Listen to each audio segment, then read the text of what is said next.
Hey everyone, Crash Customs, Lake Havasu, Arizona. I'm still plugging away on my 86 Chevy dually with the 24-inch 10-lug conversion. Things are moving along right now. Wheel alignment. I'll show you how I do that with these Vevor wheel alignment plates and quick trick little turntables for underneath the wheels. Makes it super easy to adjust everything. Let's do it.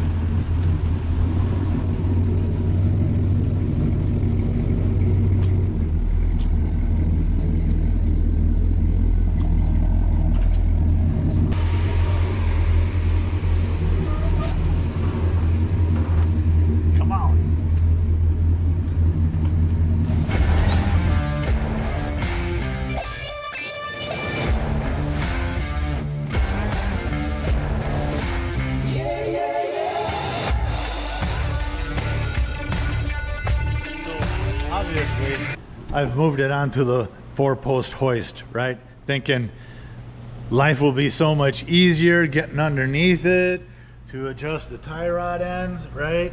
Which I broke all the bolts loose on those, so that'll make things a little bit easier. One of them, it's how it always goes. One was froze up, and I probably wasted an extra 20 minutes trying to bust it loose, but it's busted loose. Bad news is this truck is so wide. These are actually 4 inches wider than the OBS's, and you can see, look how close it is, right, to the edge. If you look back there, the dually wheels, let me show you. The dually wheels are actually off the hoist, which is fine. The inside one is on, no big deal. But I usually do the alignments on the hoist because it's easy to go up and down and adjust things. But with these alignment plates and the way the dually wheels, you know, stick out, this is the situation. Lugs, see, it's not on there all the way, which is boom, that's an issue. So best thought out plans, right? That's how it always goes. I'm gonna have to move this off the hoist, put it on the other side of the shop, and do the alignment on the ground, which, you know, that's how it is. It's not a big deal. It's not a big deal. Let me go over things real quick on the dually here. If you haven't seen the other videos, I've converted this over to 10-lug 24-inch semi wheels. When I did that, I did new control arms, drop spindles, brakes, rotors, pretty much everything. So this whole front end has been apart. Obviously, it needs an alignment. On one of the other videos I got of me backing off the hoist, the front tires were squealing, going about 2 miles an hour, which also indicates it needs an alignment. So here we are, back on the ground over here, starting to set up the tools.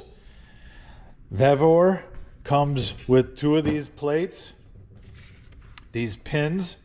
I'll show you how those work, and 2 tape measures and digital, degree finder, right? So we'll set that up, and also then from another company, Quick Trick Tools, these plates, swivel plates, super heavy duty. The degree marks magnetic, so you put them underneath and you center this to the wheel. You don't have to worry about the whole assembly being centered with degrees that are printed on here, because this is, you know, adjustable, rotatable, right? So I've done this. I've used these tools before on other vehicles. If you're like me, I don't enjoy going to get a wheel alignment. I think a lot of the guys rely on the computer for the wheel alignment way too much, and with custom suspension applications, which everything I have has modified suspension. So you go in, tell the guy behind the counter what you want. He acts like he listens, maybe, and just, you know, guarantees that his guys know what's going on. And then you get it back and it's not what you want. So the cost of this stuff, I can give you a cost at the end of the video, but it's like the cost of 2 wheel alignments, right? And I don't know. I like being hands-on, obviously, so we'll set this up and start getting after it. We're going to do the caster first, then camber, then toe in.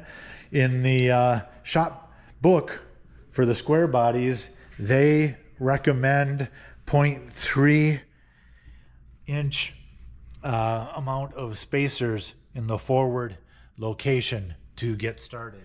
So that is in between 1/4 inch and 5/16 shims. And I'm going to put those in first. And you got to start somewhere, right? First issue I'm going to have with the dually wheels on how they are shaped, right? Centers are further out than the lip. This piece here, the alignment plate, these pins are not going to hit the wheel because of the lugs, right? So when I put the plates underneath, spacers, just to get it up a little bit, right? And that spacer, wood block, right? Spacer makes it sound so impressive though, right? Instead of just saying wood block, that will get the lugs high enough to clear the alignment plates. I also have this unbelievably affordable camber gauge, bubble gauge, right? You can get them off of Amazon. I think it was like $12. So for doing caster though, camber, this reads negative, positive. Caster, it's actually flipped. For caster, this is the positive. So I got the wheel cranked at 20 degrees out. You can see that. And I have leveled this off. This here pivots with this little knob right there. So I have it zeroed out. So we'll turn it 20 degrees in the other direction, a total of a 40-degree sweep. And then that number, wherever this bubble falls, we'll times that by 1.5, and that will be our caster. And we'll, I know we'll have to, I know we'll have to adjust it. So 20 degrees in the other direction, a little more. Right, okay, 20 degrees, other direction. Maybe just a hair more. Back and forth, back and forth. There we go, 20 degrees, right? So you can see the bubble moved just under 4, probably 3.8 on the bubble meter. 3.8 times 1.5, we'll do the math on that. Either way, I know it's way too much because GM says these should be set at 2.7. And the caster is the angle of the spindle, right? From the upper ball joint to the lower ball joint. You don't want a straight line. You want it angled back for high speed. You know, like interstate cruising, the more it's angled back, the better it'll cruise at higher speeds. Straight up and down or even forward, it'll be easier to turn in parking lots at slow speeds, but I don't know, Corvettes, I know this ain't a Corvette, but Corvettes are like 6, 7 angled back. So I'm gonna go with probably a little bit more than what GM says for the square bodies, 2.7, maybe 3.5 angled back. And you know what, if I don't like it, I can always change it back. So shims, these shims right here on the upper control arm, you take some out, take some in. That, like if you add more here, this will pivot the ball joint back further, which will give you more angle, and vice versa. Like I said before, GM recommends like 3 shims in the front to start with. That's what I did.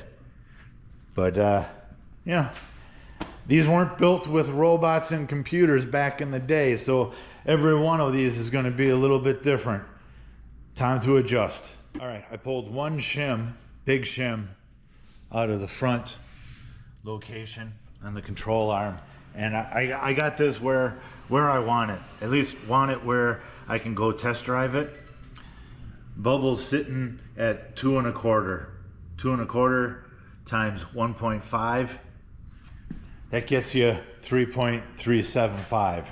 And I said I'd be happy 3 to 3.5. Well, that's right in between. And now I'm going to do the caster on the passenger side, get both sides to match, and then move on to the camber.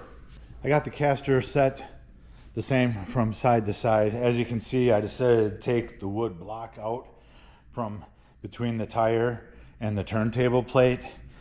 I just kind of felt like maybe when I was doing like a full crank, it may have been shifting slightly according to my tape line and the degrees, right?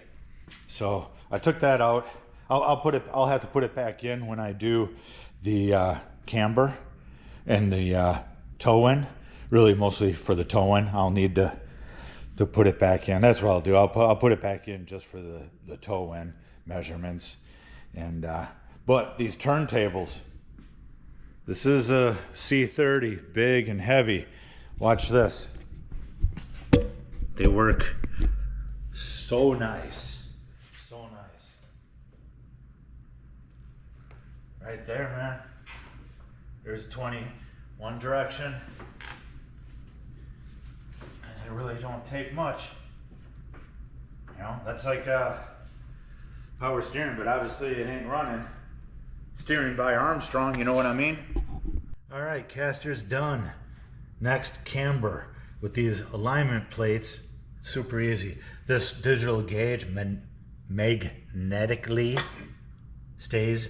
This L bracket is steel. The rest of this is aluminum, so it just kind of snaps right in there, right? You want to make sure that the gauge is level to the ground, even if the ground is not level. So you just hit 0 and it will zero out. Now it's level to the ground. And then these pins are adjustable. There's a slider here. I have them adjusted as close as possible to the center of the hub of the wheel. Most times you'll do it to the outside lips, but with these wheels, that's not happening with this setup.